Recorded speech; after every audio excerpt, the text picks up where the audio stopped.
Good afternoon and welcome. I'm Iris Wagstaff, and I am a STEM Program Director at AAAS and also the NSF PI on the grant that is supporting this webinar series.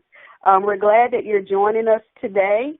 This is the second webinar in our webinar series this year. This work is part of a grant titled Developing an Evidence-Based Best Practices Community for Supporting Low-Income, High-Achieving Students in STEM Education and the Workforce, and this work is supported by the National Science Foundation. Also, as part of this grant initiative, we are convening two STEM symposia. We convened the first symposium last year in September, where we engaged over 650 STEM PIs, STEM scholars, as well as those from the broader STEM education community. Also, our next STEM symposium is planned for the same time frame, so plan to join us again in September of next year. Finally, I'd just like to mention that if you'd like more information on this project and what we're working on throughout the rest of this year, please visit our AAAS STEM Initiative website at https://www.stem.AAS.org. So next, I'd like to acknowledge our advisory board members. They have been working with us since the end of 2018. And I just really like to thank them for all of their support and input over the last few years. And that's Karen Birch, David Brown, Kelly Mack, Yvette Pearson. And by the way, Yvette Pearson was our first webinar presenter on March 30th. She presented on research and evaluation. So in case you missed that webinar, please visit our website where we have the webinar recording as well as the PowerPoint slides there for you to view in case you missed that. And finally, I'd like to acknowledge Ivory Tolson, who's also one of our advisory board members. So next, I'd like to introduce our speaker for today. We're really excited to have Eve Riskin with us. She is a professor and associate dean of diversity and access at the University of Washington College of Engineering, and she will present today on recruiting best strategies for your STEM program. And I will hand it over to Eve now. Okay. Thank you, Dr. Wagstaff. I'm really happy to be here, and welcome to all of you out there, and good afternoon.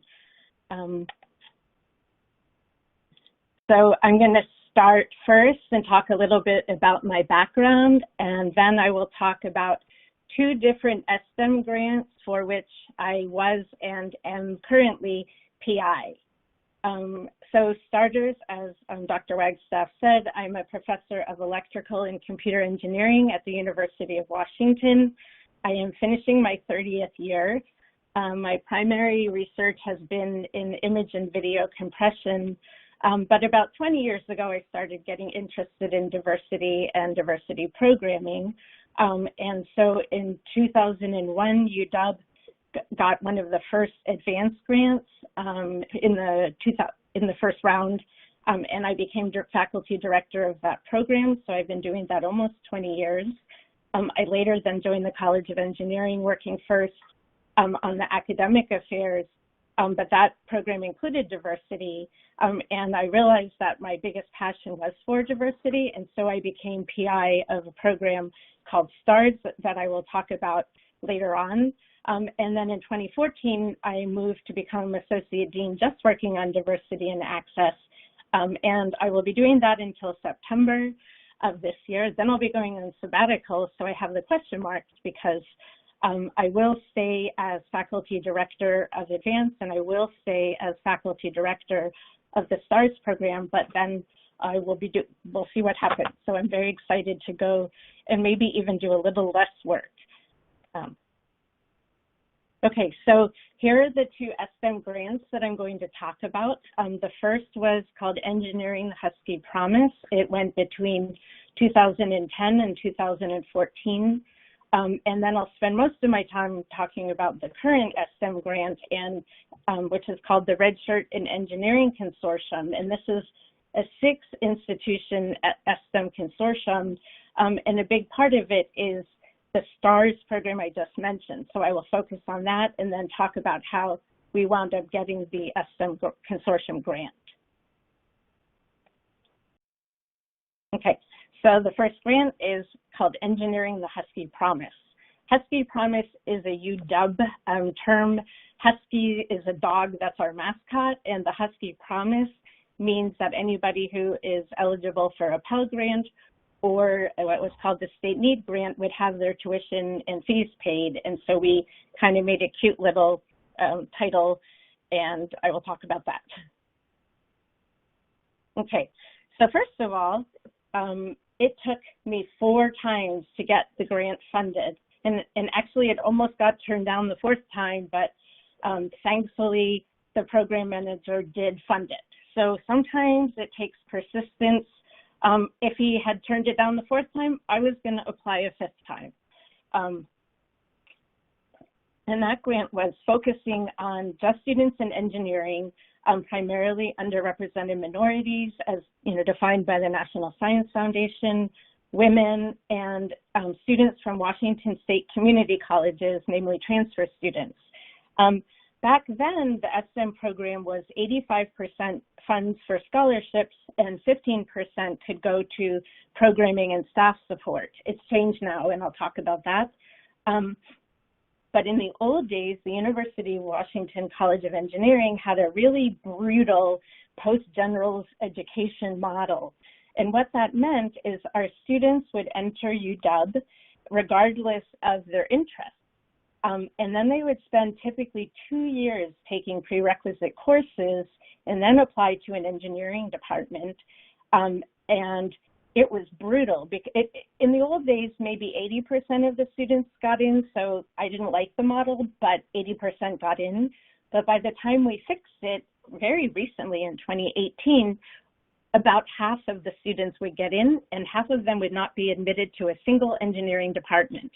And so, as you can imagine, this caused enormous amounts of stress for the students, and you can just imagine who was, really treated badly in our system. It was, of course, the first generation college students and the students from low-income backgrounds. So with that first grant, we gave most of our funds to the transfer students because they applied directly to their department, and we knew they would at least be able to get an engineering degree. And we also did have a small number of freshmen. The good news is in 2018, we changed our model, so now the students apply directly to the College of Engineering or directly to the Allen School of Computer Science and Engineering. And so we have gotten rid of the really very toxic system. And most of you probably already out there have that system. It's the right thing to do if you're at a large public where resources in engineering are limited. Okay, so what were the recruitment strategies we used for the first grant? A really important one for us turned out to be word of mouth. In part, the first year came after the students were already at UW. So we put the word out to our engineering faculty and especially professional advisors. So these are the professional staff members who work in departments and they're on the front lines with the students. So we put the word out that we are looking for students from low-income backgrounds that could use some extra support. If you find students who are struggling, please let us know. And then we were able to meet the students and, encourage them to apply for scholarships and often give them a scholarship. And it was just such a rewarding, it was so rewarding and a privilege to be able to do that. We also have a summer math academy. Here's a picture of them in their purple t-shirts. And these are, target students primarily from first generation low income and rural communities. And we would also, we knew those students because they would have spent a summer with us the prior year before their senior year of high school, and so we knew them. And this grant was it was really rewarding. Because primarily we focused on transfer students, we had an amazing cohort of students. We had, adult or independent and returning students. We have students that I call two young heads of households. So, there were at least three of them. These are, and I'll just focus on one. It was a young woman her parents couldn't take care of the kids. One was on drugs, the other was in prison. And she dropped out of high school at age 16 or 17 and started, breaking child labor laws to work as a waitress to support her younger brother and sister. And then many years later, in her mid to late 20s, she then finally got the kids, established and went back to community college and then applied to one of our departments, was admitted, and we found her and we gave her a scholarship. And then I met with her senior year, and she wound up, of course, doing very well here. One quarter, she even made the dean's list. And what I learned when I met with her from her story her senior year, she had done a internship the prior summer at a company, and they were having a hiring freeze. However, they offered her a permanent full-time job during the hiring freeze because she was so terrific. And if you think about it, it's a lot easier to be an engineer when you're about 30 than it is to raise a family when you're 17. And when she told me, so she had already accepted the job, and I said, I really wish you had come to talk to me because I could have talked to you about negotiating because, research shows women don't ask. I would have been happy to discuss this with you. And she said, well, I went in there and I knew what I wanted, but they offered me more than I wanted. And I was so stunned I couldn't talk. So then they offered me a signing bonus. And so that, and that's where I wanted to write a chapter of my book, When Good Things Happen to Good People. But that moment right there just, told me why do we do this work? So she was amazing. We also had students who were parents. We had refugees from Africa who were incredibly, all of these students were really smart. They just needed a bit of extra support. So it was a really rewarding grant. And every year we would celebrate them. We would go out to dinner at a close by restaurant. And here's a picture one year of the students. It was a great, I really enjoyed that grant. Okay. So moving on, the second STEM grant for which I'm PI, and it's current, is called the Red Shirt in Engineering Consortium. So now I'm going to go into actually not just a bit of background, but a lot of background. So I'm going to talk about the UW STARS program. Okay. And what is STARS? So STARS stands for the Washington State Academic Red Shirt Program. And what is, first of all, you can see the use of the somewhat tortured acronym. That's a big thing with NSF. If you're getting an STEM grant, I would wager at least half of them, you have to come up with some acronym. Some are more tortured than others. But I have to tell you, this acronym STARS has worked really well. And it only took, several months to come up with it. So an academic red shirt program was originated at the University of Colorado Boulder, where there they called it a gold shirt program because that's their color. And for years, when I would meet with my colleagues, we were complaining about our miserable, post-general education admissions model that was really hurting our students. And my colleague, who was then my colleague Scott Winter, he would always say, well, we need to have a purple shirt program because, again, purple is our color. And there is a typo there that should say, on the second line, it should say an NSF STEP grant. So in 2012, the NSF STEP program, and STEP stands for Science Talent Expansion Program, they had a program called Graduate 10K Plus, where they had funding from Intel and General Electric. And the idea was to graduate 10,000 more STEM degrees. And so we applied collaboratively. So we partnered with our colleagues over at Washington State University, even though we're football rivals. And we submitted the grant together, and it was awarded in 2013, and we then started this program. And you can see we have our logos. We're purple, they're crimson and gray. The goal was to increase the number of degrees going to students from low-income backgrounds in engineering and computer science. And I will talk more about what is this concept of a red shirt program. Okay, well, actually, I'm going to back up because and tell you a little more. What is a red shirt program? Well, you know, you may be familiar with athletics, and so I think of a quarterback. It's very common for a football quarterback, and I can say his first year because football players are always male, to not play on the team the first year. Instead, he's on the team and he trains with the team, but he doesn't participate, you know, until really his second year. So that's the concept we're using here. I guess it's kind of a metaphor. We're not as strict as football. There's no concept of NCAA eligibility, but basically what we're saying is students who come from high schools that are high poverty or may have less rigorous curricula are going to arrive at universities and not be ready to be put in Calculus 1, Physics 1, and Chemistry 1 their very first semester. Instead, let's give them some extra preparation up front, and then they will enter the core and key prerequisite. So that's the model. And you know, you can say the tortoise beat the hare, slow and steady wins the race. So that's the model. Again, it originated at Boulder.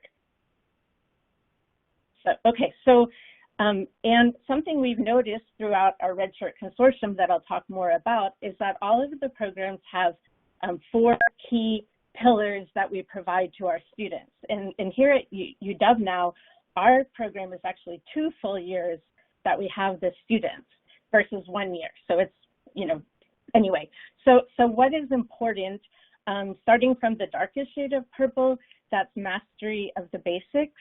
So our students need to, you know, master and become a master student. They need to be able to do well in calculus, chemistry, physics, computer science.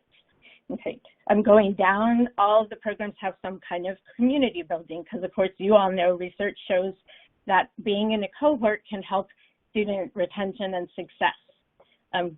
Then going to the left, we work with our students on skills development, so professional development, personal development, networking, all kinds of things that, you know, if you come from a privileged background where your parents were engineers or professors, this stuff you know about. But if you're the first in your family to go to college, or, you know, we have students where the parents, they didn't even go to high school.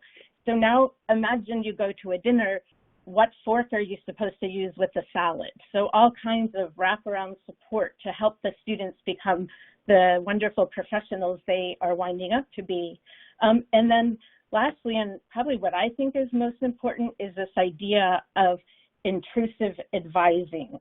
And intrusive advising is a well-known concept. I kind of like to think of it, I even call it in-your-face advising. Because, and we have a wonderful director of STARS, her name is Sonia Cunningham, she's on the call, and you'll see her picture later. But these students bring many challenges with them. Some of them have family issues, they've grown up in poverty, they struggle with the imposter syndrome, they see how competitive this university is, and there's obviously financial problems. And so sometimes there are problems that could be readily solved with some small amount of money or some amount of attention from an advisor or a faculty member, or sometimes the students really need professional counseling. Well, it is critical to be able to sort that out so you can get the student the help they need so that they can be successful. Okay, so here are the demographics of our STAR students over the first 6 years. We're currently finishing up our 7th cohort, and Sonia and her team have already admitted the 8th cohort. So far we've had about 240 students. We are 41% women. Our freshman classes now in engineering at UW are 35% women, so we're doing better. Over 80% have Pell Grants or federal financial aid. about half are underrepresented minorities, and over 2/3 are first in their family to go to college.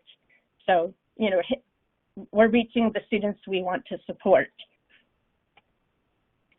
Okay, so who is eligible for STARS?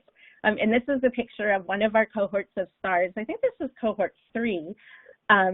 And you can see when the students are new during the Bridge program, we give them all a purple sweatshirt, and I think it helps them, you know, kind of feel like they belong. It's also, as a faculty member for me, it's really great because it helps me recognize many, you know, the students, even if I'm not working with them as closely as the staff are, because I recognize the sweatshirts. So here they are at one of our libraries. Okay, so we sort out, you know, we find students to encourage them to apply to STARS. So we're looking for students who are Washington State residents, who are either U.S. citizens or permanent residents. And again, they need to be eligible for some kind of financial aid, whether the Pell Grant, federal financial aid, and that's our preference if possible, but also there's students who, again, get something called the Washington College Grant. It used to be called the State Need Grant. So our state is trying to support all low-income students with scholarships. Again, the student needs to say that their intended major on their application to UW is either engineering or computer science, and we're primarily looking and targeting students who come from under-resourced high schools in Washington, which we define as, you know, more than 30% of the students are on free or reduced price lunch. Okay, so, and we have found that our students, you know, through survey that our evaluation team has done, they feel more attached to the college, to either engineering or computer science. They're more confident in their math and science abilities. That's the mastery of the basics, and also in their time management skills, networking skills, and interviewing skills. That's the professional development. They're more familiar with resources here at UW, and they're more comfortable asking for help. In addition, we found as a side effect, their friends actually benefit who are not in STARS, because the STARS students help their friends learn about all the resources at UW. So, and sometimes I've heard from faculty that the STARS students drag their friends with them to office hours.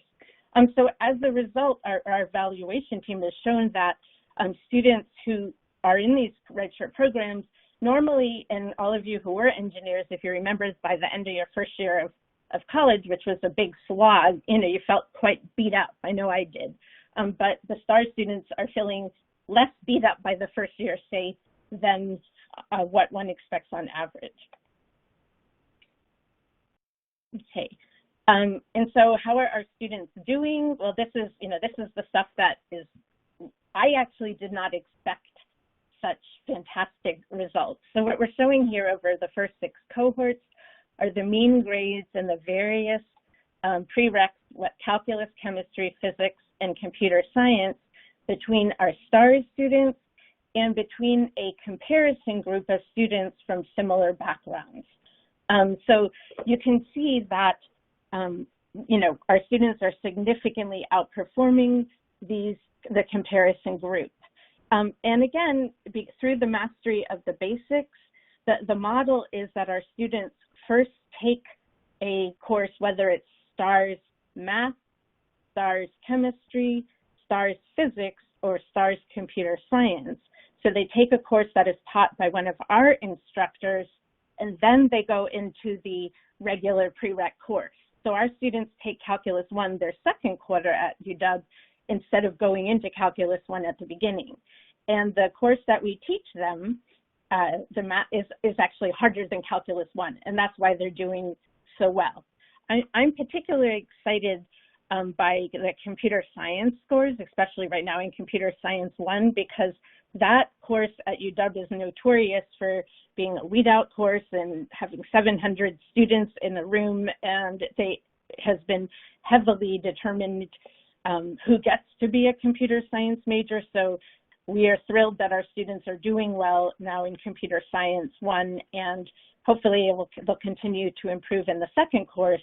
And our partners over in computer science are also very supportive of the program.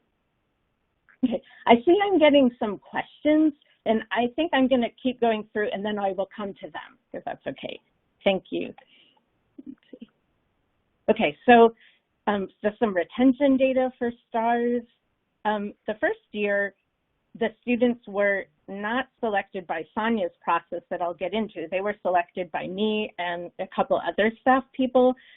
It did not have an interview, and we didn't have a bridge program, and so there the retention was lower than it has been in all of the ensuing years. If you look just at the bottom row, overall we're having either 80% retention or graduation. Our third cohort will be graduating in June. So 80% retention or graduation, either in engineering or computer science.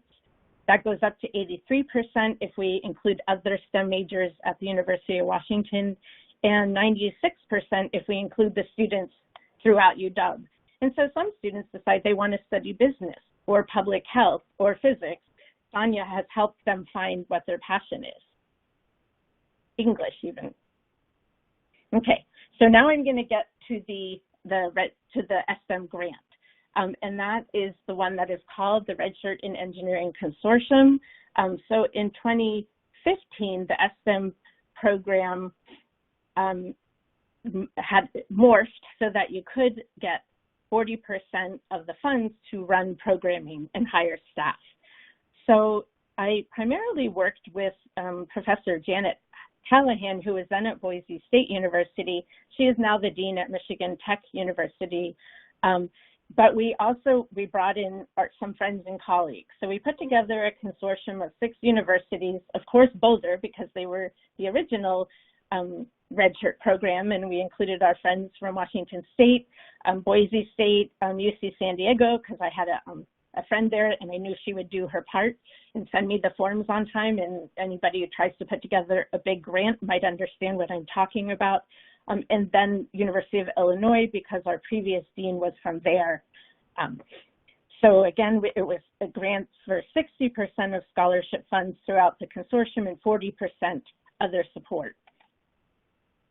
Okay, and so here is, a picture of all of our logos. Most of them, again, are acronyms. You can see on the left are students from UW again. The middle, those are Boulder students with, I think that's the human buffalo, and they have a real buffalo there. And on the right, those are students from Illinois. You can see they have snow. And just as a warning, if you're thinking of leading a STEM consortium grant, you want to take a deep breath, because the entire proposal, including all of those many forms that you had to have from all of the institutions, the one we submitted was 236 pages. So I can tell you when I got to hit finally submit, I was really glad that was over. It was a lot.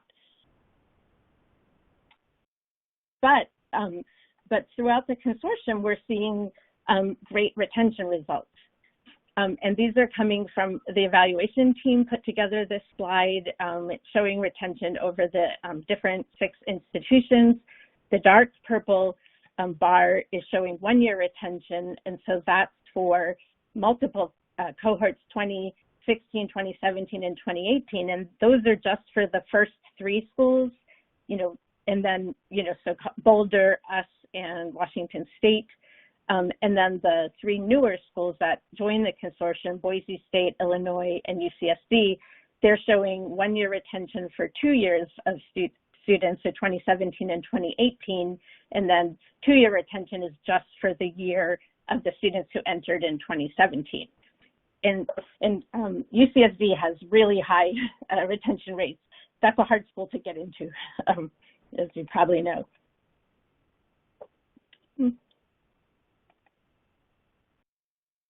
Okay, so questions are, what are ideas to recruit students to your STEM project?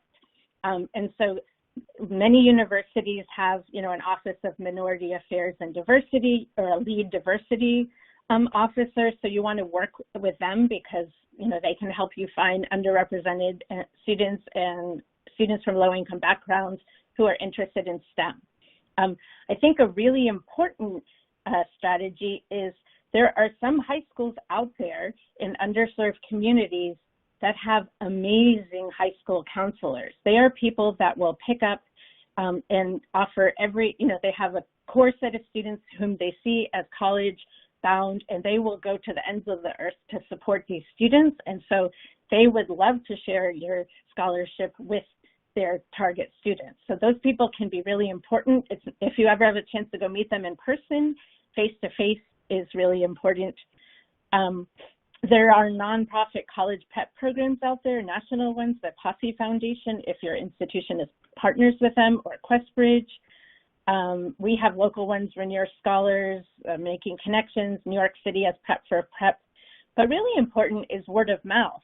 And word of mouth is in part, for example, we have the key high schools with which we work, the kids now learn from each other about STARS. We also have younger siblings. So this year that we have somebody's younger brother and we have somebody's younger sister. So once you get the word out there that you have this program and it's successful, it gets easier to recruit the students. Okay, so how do we do the admissions process to STARS? Well, we work with UW Admissions overall, who helps us identify students who fit our profile. We reach out to these students to encourage them to apply to STARS. And really powerful is we have the current students call the prospective students. So we give them a script, and it's really powerful to hear from a student who comes from a background like yours or from your community. We also send snail mail, and I remember hearing from some students who are in the program later on, they were so thrilled to get something in the mail, or maybe surprised, because this generation doesn't get a lot of mail. And I mean, I'm embarrassed to say, but my older son, when he was 22 or 23, didn't know how to use a stamp, and I didn't make that up. So getting mail is a big deal. We send multiple emails, and of course, we always reach out to those favorite high school counselors.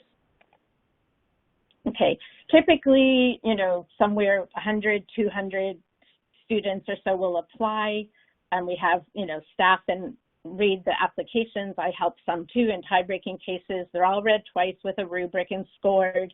Then some students are invited to interview a subset, and that's the key between the lower retention from the first year and after Sonia came. And those interviews are really critical. And from that pool, we might invite around 30 students to join STARS. And sometimes students have made their college decision based on whether or not they were admitted to STARS. Okay, and here's Sonia. This is what she is looking for in students when they apply to STARS. So it's really clear that they need to be willing to work hard, because engineering curricula are really hard. And we have a motto, what works is work. Well, we want students who are going to work hard. We're looking for students who have resilience, who won't just, give up at the first obstacle. They clearly should have an interest in engineering and be able to articulate it, and maybe not perfectly well because they may not have had much exposure to engineering, but at least it would be better that they like science and math versus somebody told them they should be an engineer, but they have no idea what engineering is. And then here's an important one, understanding of the STARS model, which actually is going to answer one of the questions that has come in. Something that I forgot to say is that the Red Shirt program, just like going back to the athletic model, it's expected to be a 5-year program. Now, all of our students are getting financial aid. They're getting their tuition and fees paid by the university. They often, when they enter their departments, get additional scholarship money, and also the STEM grant has been really helpful. So they are not having to take out a lot of loans. But it's important that when the students interview with Sonia, they understand the STARS model, which means that they could be here for 5 years. They are going to be required to take extra courses and extra workshops, and they have to work hard.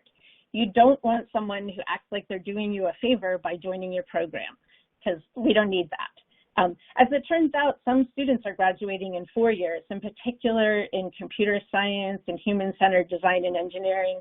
Some departments, have curricula that are faster to get through. So these are things that Sonia looks for.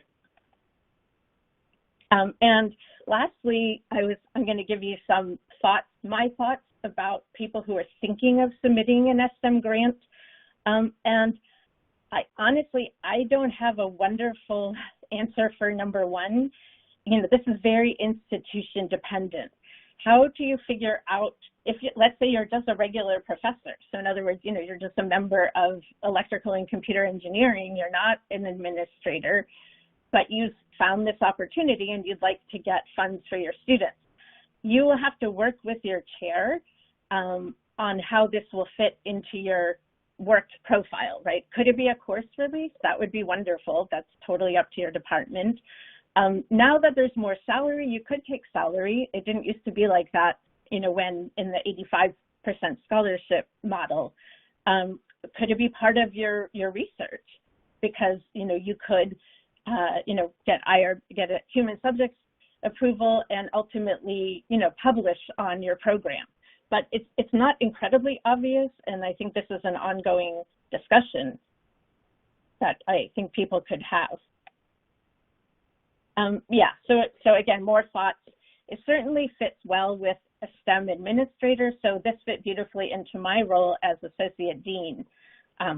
But ultimately, it needs to be a labor of love. You should really want and enjoy being able to make a difference on some really fabulous students. That was very meaningful to me. And there are fabulous students. And so again, here are some more pictures of our STAR students. There's Sonia again in the purple on the right. And so to learn more, so first of all, I just this week, in fact, submitted a conference proposal to Dr. Connie Della Piana in the STEM program. And so I would love to, if it's funded, I would love to be able to host a conference where we would bring in people who are interested in starting their own redshirt programs and then talk about the four key elements, meet the teams. The other institutions in our redshirt consortium would also participate, give you looks at our curricula, all kinds of things. So that would be wonderful. I'd love for it to be funded. I put my email address, so if anybody is interested in learning more about STARS or redshirt programs, please send me an email and I'll put you on the list. And if in fact it gets funded, then be happy to invite you. And we've included some travel funds. In addition, next month during the ASEE virtual conference, we are having a virtual workshop about our redshirt programs. And I'm not even going to say the date offhand because I don't want to say the wrong one, but it's in the program. So that those are two more ways to learn about redshirt programs. Okay, so now why don't I, if this is okay, I'm going to look at the questions. Oops, no, okay. Yeah, I can make my, oh wow, okay, there are lots of questions. Oh, let me go from the top. Okay, already, okay. So the first question, which is a good one, you mentioned using word of mouth to recruit, sharing info with faculty and professional advisors. Do you recommend this over collaborating with your admissions office? That has worked well for us. I think I would say it really depends on the relationship you have with your admissions office. We're at a university here with over 45,000 students, and so our admissions team is very lean, and so there really wasn't a lot of space to go in and ask them to do this for us. And again, we think the interviews are really critical, and so that is what has worked for us. So I can't really recommend. I would say it's context dependent, or perhaps in concert. You go out and do the recruitment, and perhaps your admissions officers can make the decision. So I would say that. Okay, the second question says, what was the amount of scholarship that each student received for the first grant? And that it totally varied. It depended on the student's unmet need. And UW is a place where the students do have to take out loans or work study, or just have a big hole to fill somehow. And so it varied between the unmet need and the maximum, which was $10,000. So it was very much student dependent based on their financial aid package. Okay. Okay, the next one said, how do you recruit students to take surveys if they are non-STAR students? I think there may have been focus groups with food or a drawing for a gift card. So I think small incentives can help you recruit students to take surveys if they are not in your core group. In other words, if they're in the comparison group. Those kind of small incentives also work for your core students. Okay, and then the next one I really like, they said, do the students fall behind because they don't have Calculus 1 in the first semester? Are they behind their peers? So I answered that by saying, yes, our students do have to spend up to 5 years here. However, there is research shows that outcomes are very, in engineering, are dependent on a student's first grade, or the grade in the first math course. In fact, Professor Callahan did some work on this when she was at Boise State. And it's better for your student to step back a course and do really well in the first course than to go in over their head and do poorly in their, if say they start in Calc 1 before they're ready, or we're starting Calc 2 when they should have started in Calc 1. So I am a big fan, again, of having students make sure that they get the foundations and that they do well, because it builds their confidence, helps with their feelings of belonging, etc. Okay, the next question says, yes, are we recruiting from students who already decided to declare a STEM major? Yes, we are. We do recruit from students who applied to UW for STARS. The early stage recruiting we have that Math Academy the summer before freshman year, at UW. We have a very lean recruitment team, which is one person, for the college. So, we try to partner with the recruitment team in our Office of Minority Affairs and Diversity for sure, but we don't have a big recruitment staff ourselves. Okay. Here's one. Regarding the prerequisite STARS courses, are these tuition-based with the course for credit, or is this program-based, i.e. not for credit?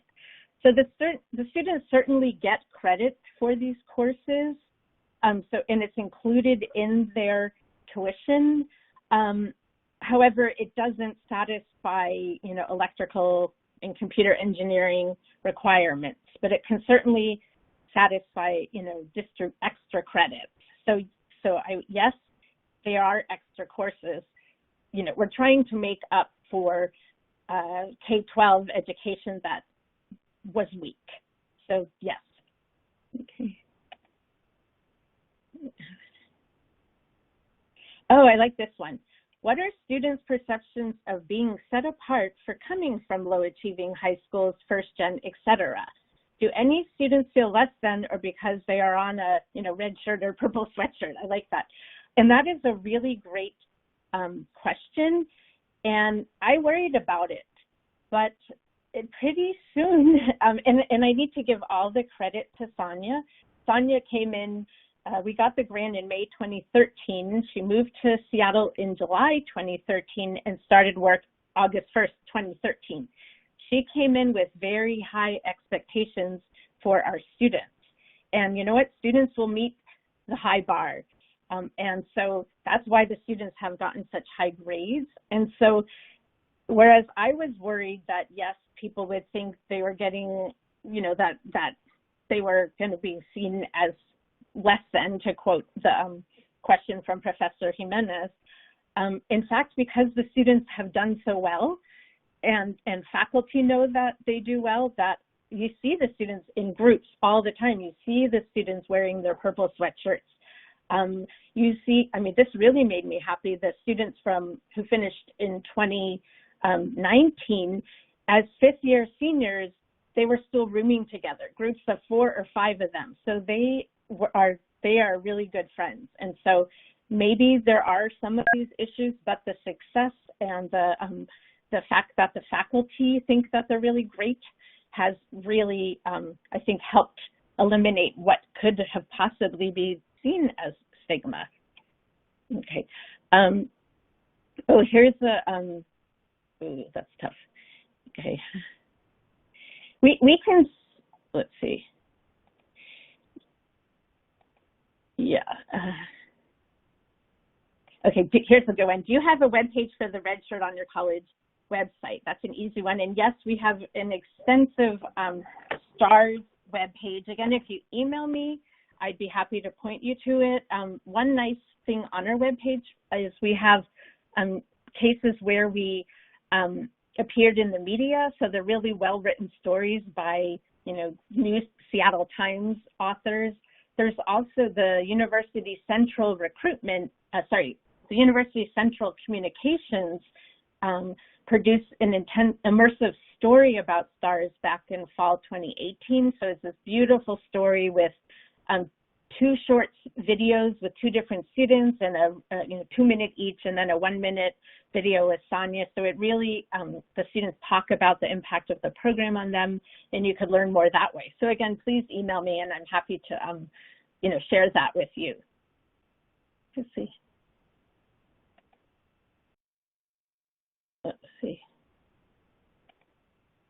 Okay, one question was, can you share information on the interview process for STARS? Is it the same across all consortium partners? So it's definitely not the same, but, again, Sonia is looking for various, qualities in her students. Each interview always has 2 people. Before the pandemic, if they lived within several hours of Seattle, she brought them in person. Now, of course, all of the interviews were done by Zoom. And it would be up to her if she's willing to share the questions. I haven't asked her that. We obviously don't want the questions to get out to the students, but you can email me and I could answer that. Yeah, someone asked, in the age of social distancing and schools closed for COVID, how would you suggest identifying students to invite and advertising the program? Oh boy, I'm really hoping that some kind of K-12, that K-12 is open in the fall and and that it would be the same. I don't have a crystal ball, but basically we will use the same, process of working with our partners, working with admissions, working with those really wonderful counselors. Okay, somebody said, I would like to know what students need to include or answer in their application to the program. It's possible, well, they have to answer a series of 4 essays, and this is actually after they've already applied to all their colleges. So, sometimes they're really tired, they're sick of the admissions process. However, we want students who can work hard. So yeah, they're gonna have to go through another hurdle. But it's basically they answer questions like, tell us a time when you worked really hard. Tell us why you're interested in engineering.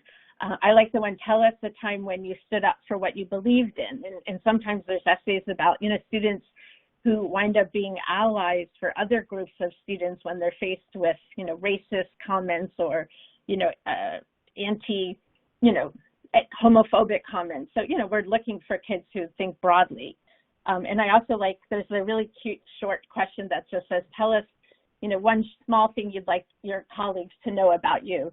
And my favorite was once from a student who said he was like 47th in line to be king of a small kingdom in Africa. That was very interesting. So, okay, and here's one. Do students receive funding for all 5 years? I thought SM only allows up to 4 years. So we actually only give them funding 1 or 2 years from the SM grant for STARS. Otherwise, again, they get funding from the university, from their departments, from the college.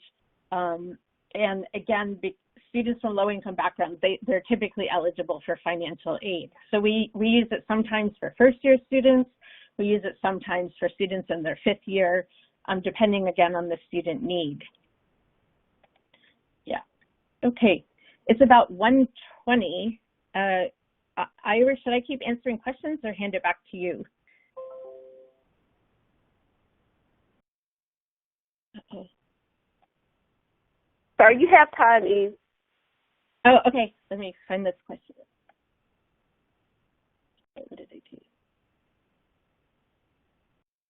Okay, you can stop me.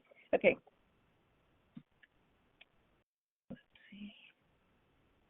Oh, here's a good one. Silly question.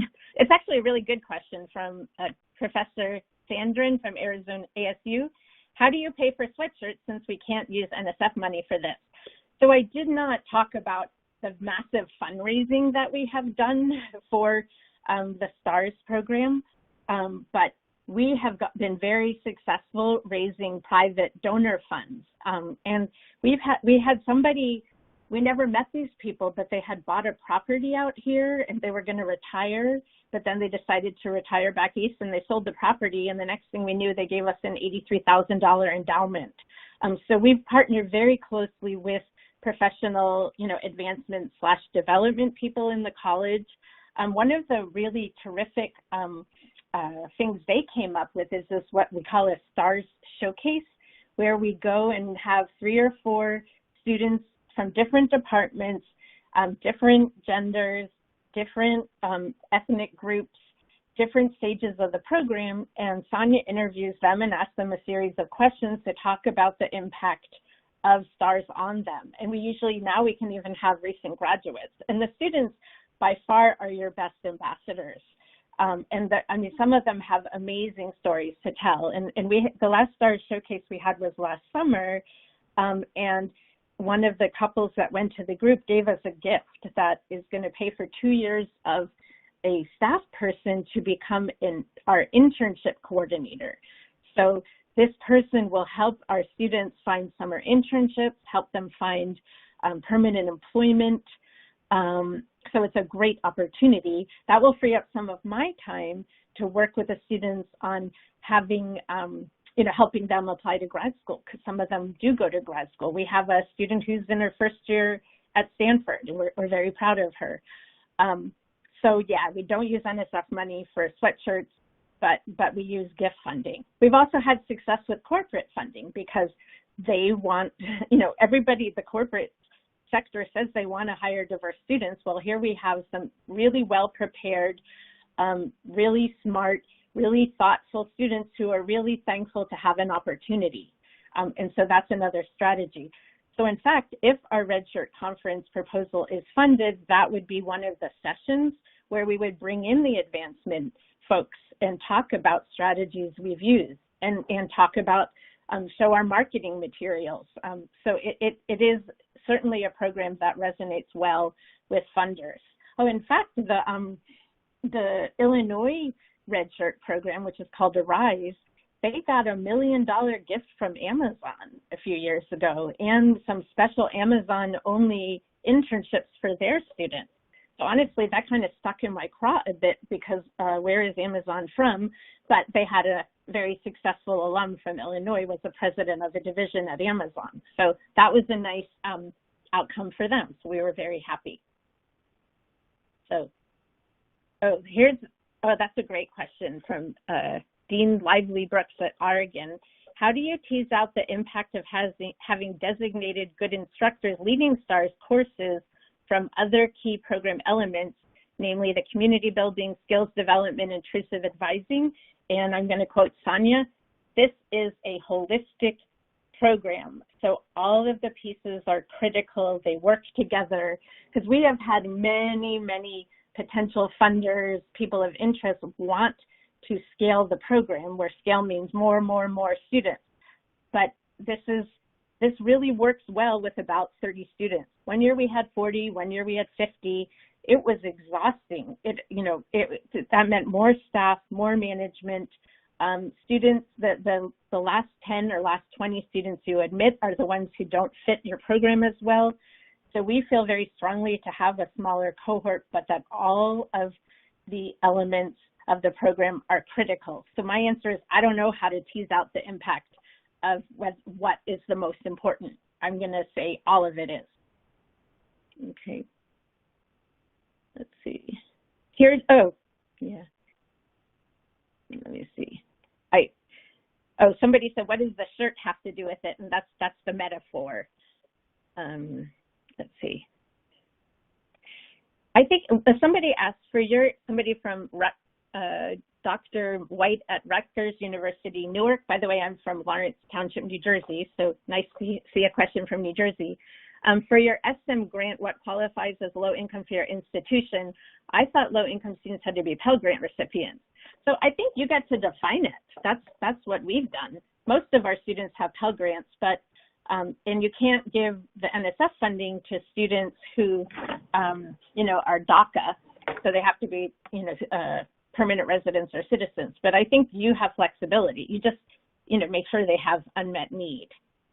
So, and here's somebody from Eastern, Professor Cavanado from Eastern Oregon said, can an administrator such as the dean be the PI of an STEM, or would it be better to have a faculty member? So this is a question really more for the NSF, and so the RFP really says pretty strongly they want it to be a regular faculty member teaching in a department. So, but I am an administrator, but I also am in a faculty member in electrical and computer engineering, and I teach. So it keeps you busy. I don't know what the right answer to that is, but again, I think as a faculty member, you want to figure out how, again, you can make this count as part of your load, your workload. So, okay, Dr. Wagstaff, do you want to go back? Do you want to take it back since there's only 4 minutes? You can go to 4:30 with questions and then close out with the last 2 slides. I see. Okay. Here's a really good one from Professor Luther from Valencia College. What are some ways that you have maintained cohort activities / engagement given the pandemic? And as usual, Sonia was way ahead of the curve. So the minute things shut down here, and we were actually the first university to go virtual, she had a staff person send all of the students noise canceling headphones. She had a staff person send them whiteboards and markers and erasers, because our students learn math by working on the whiteboard, right? What you teach, you learn. So now they're all stuck at home. She gave them equipment to, have it work better at home. What I also really liked is before the spring quarter started, she had a staff person do a tech check with every single STAR student in the 2 youngest cohorts to make sure that they had the technology they needed and to make sure they knew how to use Zoom and they knew how to participate. So the first question is make sure that you, equip your students with appropriate technology, but they still have the first year students still have their STARS seminar weekly. So in fact, I joined it yesterday where we had an alumni panel that included one of our STARS graduates from the first cohort, and they were all there and they know they have to be there. So they, they're still in courses together. Something I found really interesting is that 10 students who are in cohort 6 or who are namely second year STARS students are living on campus. So for whatever reason, they were able to stay. And I think that's really interesting. And certainly, they're socially distanced, but I think it's helping that they understood that they needed to be here versus going to their home situation, which may not have been ideal. And we all know about how some students are really struggling at home. So they made that choice. And I thought that was really interesting. So, okay. What do you have? Oh yeah, here's one. Where did that go? Do you have a limit on the number of credit hours for engineering programs, usually state mandated, and do they get a waiver since they may end up with more credits due to taking the extra, calculus or, the STARS math class? So that's a great question. The university does have, these 180 credits or 210 credit flags, but the advisors are able to waive those really easily in the advising system. So I have never heard of that being an issue.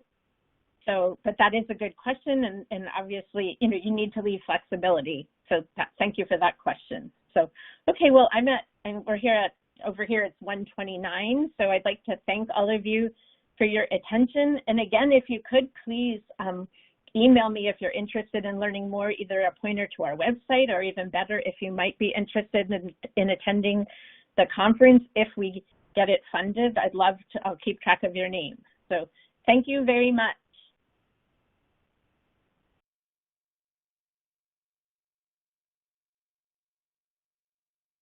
Oh, here we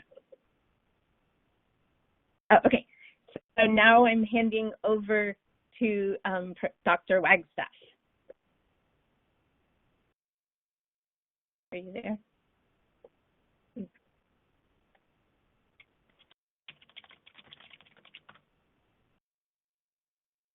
At least I think I am. Okay. Oh, okay. Here you go. Next slide. Thanks. Okay, but yeah, webinar follow-up.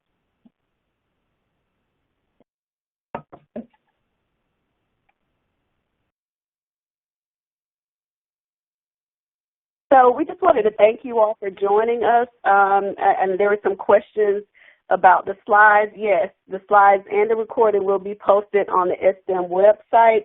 Give us until about mid next week. So by the end of the day, next Wednesday, they should be there, as well as the on-demand recording. We'd also like for you to please complete the post-webinar survey that you will receive as soon as this webinar concludes. And finally, in order to continue to keep this community engaged and to provide a platform for you to share resources, events, and opportunities, we set up an STEM LinkedIn page. So it's called the AAAS STEM Initiative. So please follow us and share resources and information there. There were some very specific questions that are more appropriate for the NSF STEM program officers. So if you have some very specific questions about the STEM program, please go to the STEM program page on the NSF website, and there you'll see the program solicitation. You'll also see contact information for the STEM program officers that you can follow up with as well. So we wanted to thank you for joining us on this Friday, and have a great weekend.